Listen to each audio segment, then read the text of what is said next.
the railing on the daybed comes up, and it's going to be like right here. So it'll make sense. Yeah, I'm glad. I was planning ahead of time. I'm glad I can bring relationships together, man. Appreciate it. She's like, "Oh, Neil's doing an interview. I'm gonna move in with you in March. Let's paint."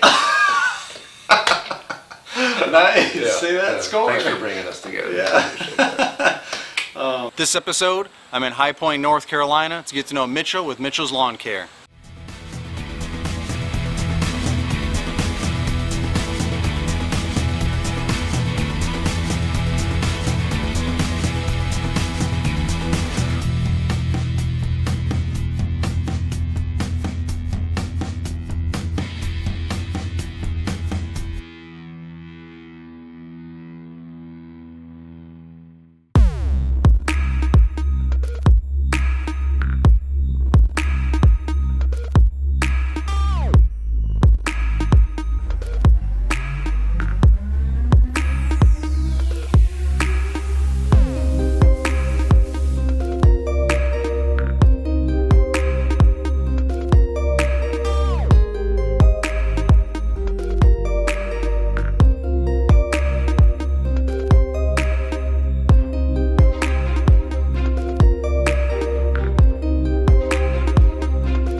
So tell us a little bit about Mitchell's Lawn Care and how it got started. I formed the company back in mid-summer 2010.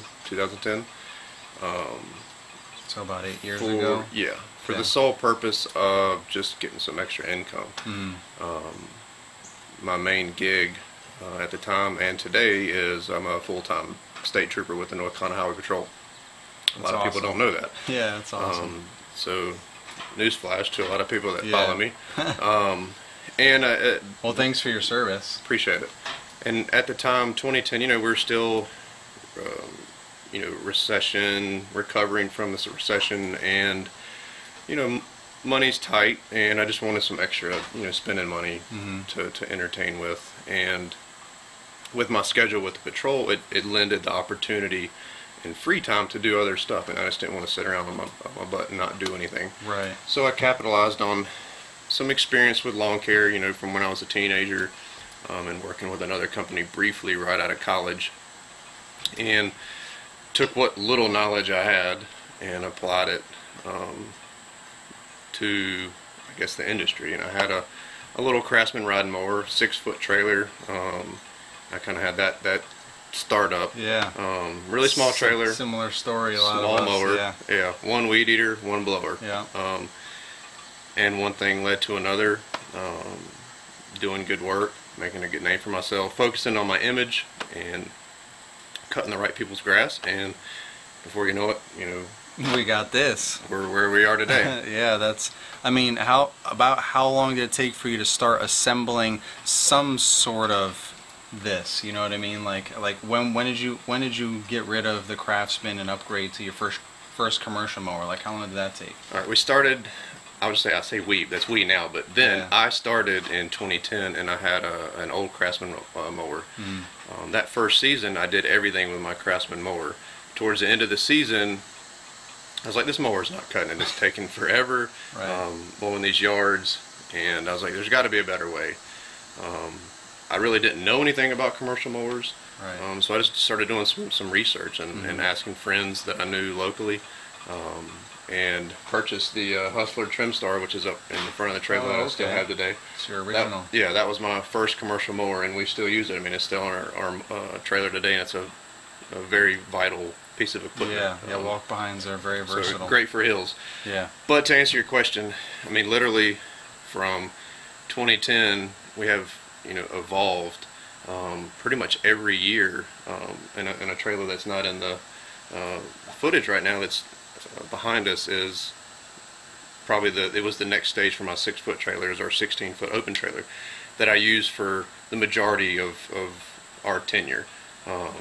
And then last year, 2017, we've been blessed. We were fortunate to upgrade to this 20-foot enclosed, and it's been a huge blessing to get stuff out of the elements, out of the sun. Yeah. It's safer. It's more convenient. And I don't know how we operated up until now without it.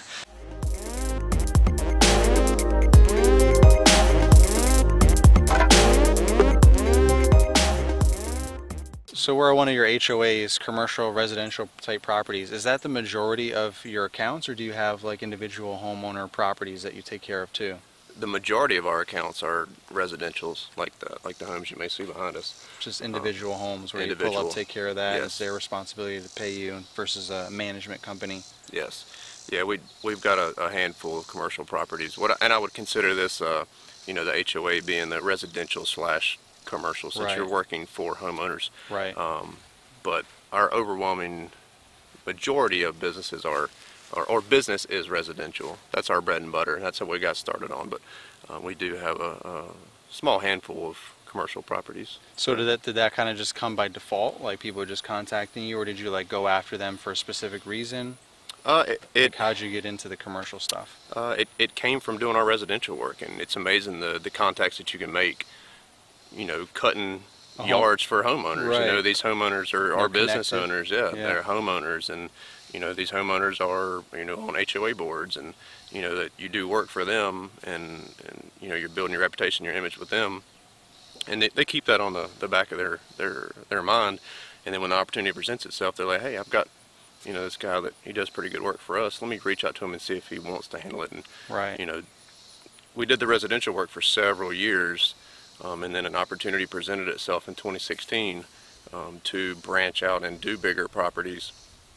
And we were actually cutting the property of an HOA president, unbeknownst to us. Right. And then, you know, it unfolded. So that's kind of why we're standing here today. Yeah, and that obviously helped your business grow along the way too, right? Because that's extra revenue. Now you can get different equipment that you need, and that's just going to help you all the way around. Yeah, exponentially. Yeah. And it, like I said, it happened in 2016. We got presented with an opportunity, not the property that we're standing on today, but another one on the northern end of town. In order to handle that property, it was either hire somebody, pull myself out of the equation, and get a full-fledged crew, or I would have had to turn it down. So yeah, it was you know, that opportunity with the commercial property that allowed us to expand. Yeah, that sounds like a key moment right there that a lot of people probably have in life, and they either take it to the next level, or they just kind of shy away from it and they miss out on that opportunity. But it was like there's that critical growth moment, and you took it, and that, like you said, exponentially has helped you along the way. So that's awesome. Yeah, it was stressful and yeah, that's why a lot of people shy away from it. But you just kind of went into it, you know. And luckily, I had a guy that I could turn to, that I trusted, to put literally the weight of my business that I had at the time. I had a man that I could turn to, as a good friend of mine, that I could entrust with this responsibility. And honestly, if it wasn't for him, we wouldn't be where we are today. You know, so I did take the risk, but he too had to take the risk. Right. So that helped, having somebody that I could trust.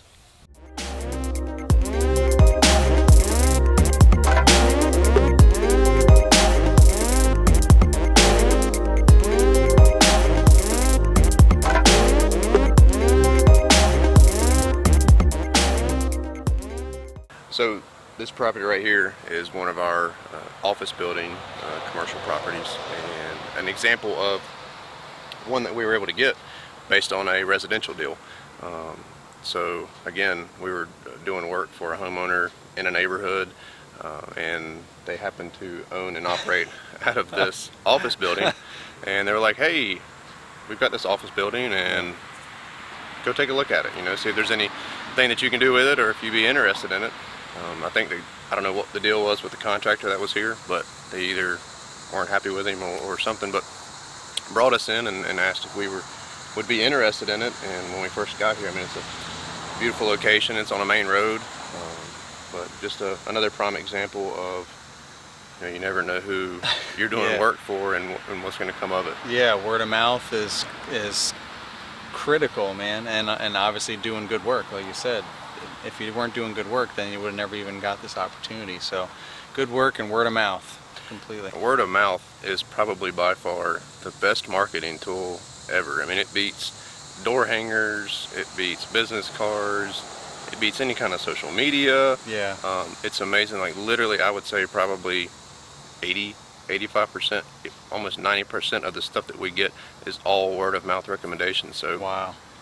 you know, paying attention to the quality of work, not rushing, and your image will literally take your business to the next level. That's what it did for us, and yeah, we've been blessed. That's awesome. And I think what's missing, what people miss from word of mouth, is that it takes a little bit of time, right? A little bit of patience. Like, it does. You know, people want, you know, you start your business, you have bills to pay. I get it. You want to get that business immediately, so that's why you're doing all these other things, right? All this guerrilla marketing, direct marketing, all that stuff. But word of mouth builds over time, and then it comes to a point where it's just like on automatic, right? It just starts snowballing, and before you know it, you're the talk of everywhere, and everyone wants you to take care of stuff. But that doesn't happen overnight. That doesn't happen in the first month. It might happen in the first year, but you have to grind that year out. You can't expect it to just happen immediately. So. It takes patience. Yeah, definitely. Totally. But it's priceless. You can't put a price on word of mouth. Yeah, I mean, totally. I can see. Yes, sir.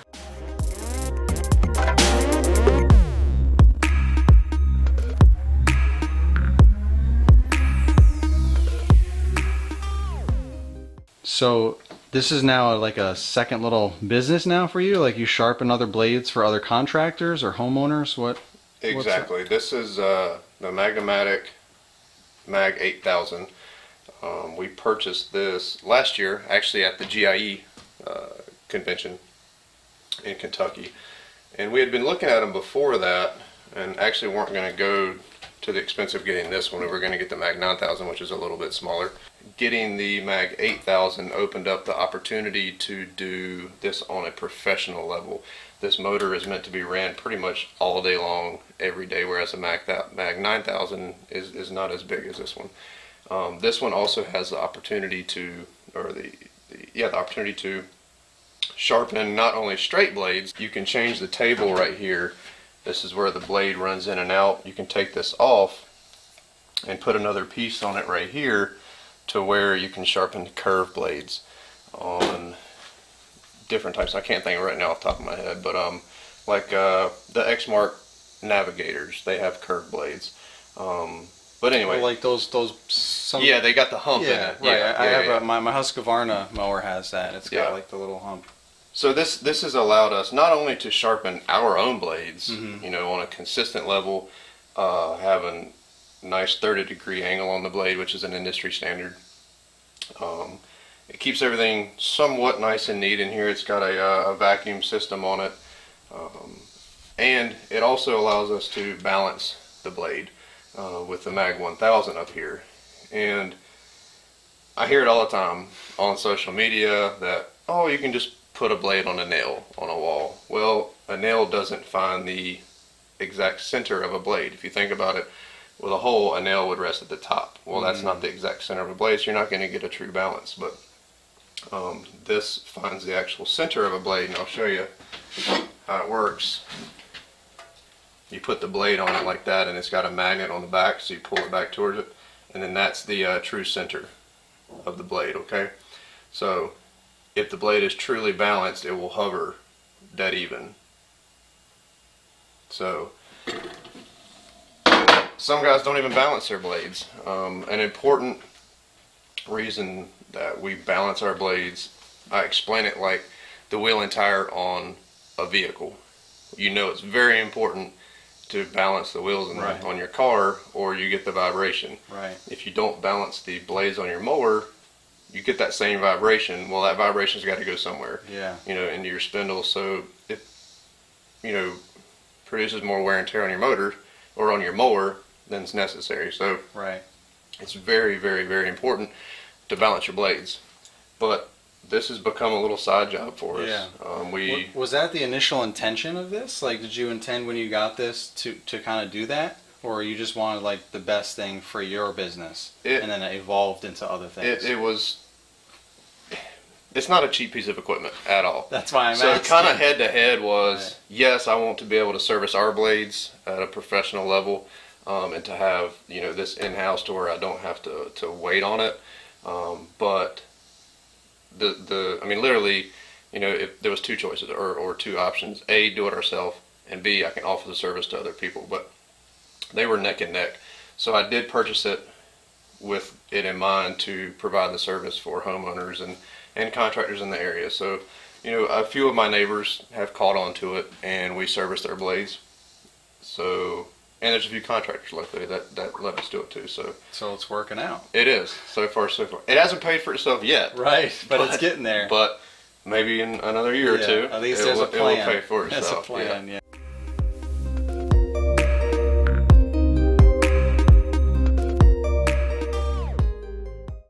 I wanted to ask you a little bit about employees.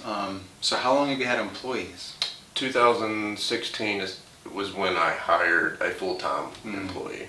Up until 2016, from 2010 to 2016, it was me, 1 or 2 days a week, and I would have a guy helping me. But as far as full-blown payroll, full-time, it started in 2016. What how did you go about finding that employee? Like, was it like a friend or a friend of a friend or someone you knew, or was it like an all-out like hiring process, like what you would think of, like, putting an ad out and applications and that kind of stuff? Fortunately, I didn't have to go through all that. So I was very lucky that a really, really good lifelong friend of mine, John, was at a point in his life where he was looking for something different, and it all worked out perfect at the right time. I was presented with a business opportunity to take on, but the only way I could take it on was to pull myself out of the equation and bring a full-time guy in that could devote 5 days a week to the business, which I couldn't because of being a state trooper. Right. But I called him up one day. I said, John, this is the deal. This is what I can offer you. And of course, he's married, so he's like, oh, well, let me, discuss it over with the wife. And I was 50-50, yeah, he's going to do it, or no, he's not. And if he didn't, I would just keep on working like I was, which I was fine with. Right. But he called back either that night or the next day, a lot quicker than I thought was going to happen, and he committed. So, I mean, the rest is history. Since 2016, we've, been running a crew of 2 to 3 since then. So the rest of the employees, has it been that fortunate, or have you had to go through? Okay. So how'd the rest go? I, like probably everybody in the green industry, do struggle with staff, with committed, hard-working with guys. We've got some hard workers, but there's always something, an underlying factor that pulls them away or keeps them distracted or whatever it be. So that second full-time / part-time position has been a headache over the last 2 or 3 years. It's been elusive. Yes, to say the least. It's been filled by a few different people, some better than others. What have you done to try and fill that? Is that where have you done some traditional methods, like some people go on Craigslist, or I've done Indeed and gotten some good results from that, and everyone has their own kind of different tools that they use or have tried? I guess the two, 2016 and 2017, the guys that I hired were from Craigslist and also Facebook ads. Okay. That's how we got our people. So there was not any professional, staffing agency or anything like that. So I just got phone calls, try to weed through the ones I got that met somewhat of the expectations that I needed. Right.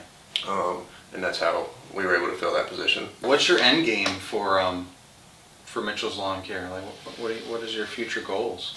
I mean, honestly, I'm a state trooper with the patrol. So, or do you intend to stay with that? Yes. Long? Yeah.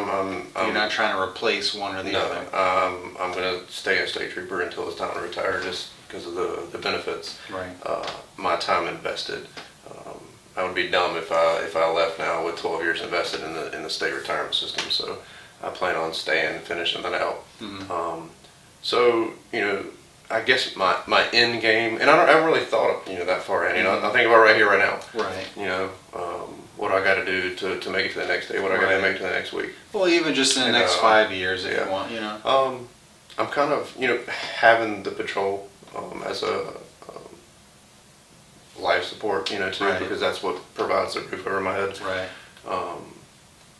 I don't want the business to get too big to where it's this big monster that I can't control while also being a full-time law enforcement officer. Right. But ultimately, my end game is to, for next 5 years, you know, I don't want it to get any bigger. I would like to just, you know, we're at a good, you know, pace right now to maintain. Right. I don't have that, like, let's conquer the world Right. mentality Right, with the right. lawn care. Yeah. Because I know it can get, you know, nasty and ugly. Yeah. You know, and you hear a lot of horror stories about it, but it's basically like a retirement plan too. You know, because when I retire with the patrol, you know, I want to have something to do with my time, so I'm not just twiddling my thumbs. Right. And then the lawn care business is like, that's my end game. You know, that's my plan for when I retire, is to have that plan B going. Yeah. To keep me going. So on a slightly different note, switching gears a little bit, what do you like to do in your off time? I see you got like 3 bikes. Yeah. what are, It's become obviously an addiction. riding. Yeah. Obviously, riding bikes is something you like to do. I love it. Started riding in 2012, so I haven't been doing it my whole life. Didn't have motorcycles when I was a kid. Mom and Dad wouldn't allow it. If I So now had, you're kind of living that, getting that dream out now. yeah. Well, there's probably a good reason why, you know, because if I'd have had them as a kid, I probably wouldn't be here today. Just with the. So your parents knew what they were doing. Yeah. They're like, no. They knew what they were doing. Yeah. So Yeah. Mom was like, no, and there's no sense asking my dad because Right. she said no. But anyway, when I was able to financially afford it, you know, on my own, I finally took that leap and got one, and I love it. It's my therapy. It's my way out. You know, everybody has hopefully something that they do, you know, that Right. is extracurricular that gets their mind off of the daily grind, whether it be lawn care or whatever you do. You Right. know, that's my escape. And, you know, also spending time with my girlfriend. But motorcycles is, and it's just you and the open road. And I got a small group of guys that I ride with. And it's just, it's a ton of fun, man. And I saw a sign once in a little restaurant in Suches, Georgia. And it was a little thing on the wall, a little carving that was painted. And it said, you never see a motorcycle outside the therapist's office. So if you really think about it, Yeah. two and two Right. together, there's, Yeah. there's a lot of truth, because when we ride, it clears your mind. Yeah. You know, we don't ride around the city. We go out to country roads and mountains where it's just wide open. You know, not much traffic, and it's just, when we get back, it's literally like someone has hit the reset button. It's like a little mini vacation in a few hours. Yeah. So that's a huge passion of mine. Going to, you know, off topic of motorcycles, going to the beach. We got a place down in Little River, South Carolina that we're, you know, fortunate enough to have, and spend time there with me and Hannah. So that's another out. Knowing everything that you know from, you know, when you started your business to where you are now, what's the one piece of advice you can offer to someone starting out in lawn care? Oh wow. I guess it's gonna be several pieces of advice. Fine. You know, don't be afraid to make a mistake. You know, don't try to do everything like perfect. I'm going to build on your question, because there's not just one piece of advice. Fine, Have value in yourself. Right. You know, don't cheapen yourself, which is also going to cheapen the industry that we're in. Yeah. You know, you have value. The work that you have has value. Right. Don't cheapen yourself to get a job from the next guy. Like the Stay example, true to yourself. Yeah, like the example you gave about Perfect example. locally. The neighborhood I live in. Yeah. The HOA. I had been trying to get it for several years. I had a bulletproof plan, a bid that I submitted, but they were a lowballer. They wanted that lowball offer. Yeah. And I could have got it if I would have lowballed the other guy. Right. But I refused to do it. And 8 years later, you know, I was patient, and 8 years later, I finally got that contract.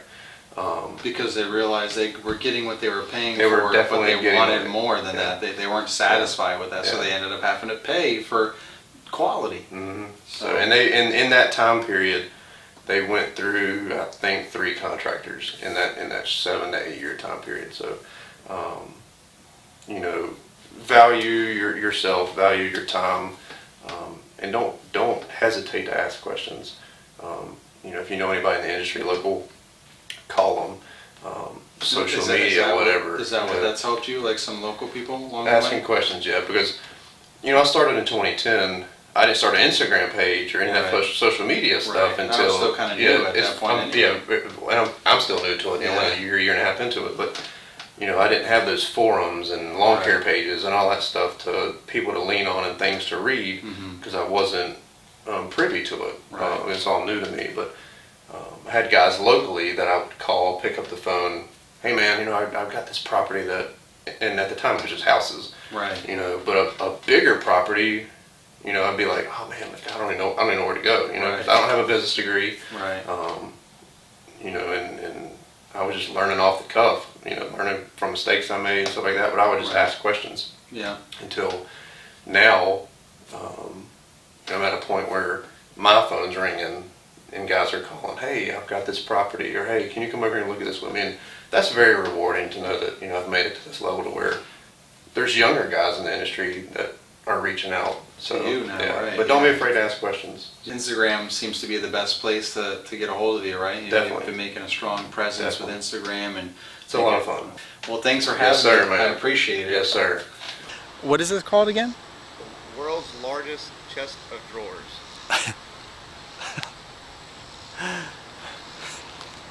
In this episode, I can't even say that. What is it called? The world's largest? The world's largest chest of drawers. Behind me is the world's largest chest of drawers. Why am I doing this?